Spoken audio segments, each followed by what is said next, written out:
Rift Valley University Horadoo bayyanannaa gaaddisa gaafa aduu garaa namoogessita qalbii naboorissita gaafa waan nakee yaadu qilxuu guddicha sabaa iddoo bultii gaaf nafaa qaboof qabattee lammii qaroo keenya sangafaa abbaa haqaan hirkifneeree yoo dharri jigsu dhiitee da'oo taateen tiksineeree yoo barri giftu miitee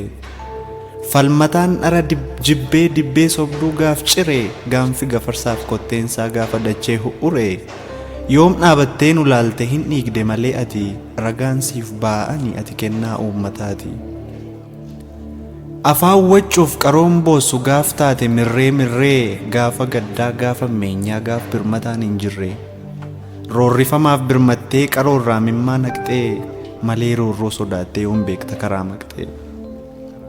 gaafa muummeen hundumtuu dhiiga dhuguuf suusa'e gaafa namni adda wallaalee nu xiqqeessuuf tuuta'e yoom bulte of dhoksitee jibbamaatum jiraatte maqaa siin malle argattus yoom nurraa siggigaatte gaafa jawween namoomee dhiiga keenya buuqqate gaafa bulguun nu nyaatee afaansaa lulluuqqate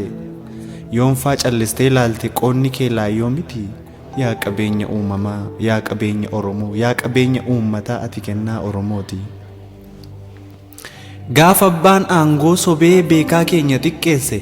maaltu na dhibe jettee yoom nurraa siqxee teesse gaafa maqaa gurraacha beekaan keenya dhoobbate namni itti dhiyeenya saammoo wajjin deemuuf hoollate alaa waamtee hojjechiifte yoom si danqe humni keellaa jalqaba namaaf naata jalqaba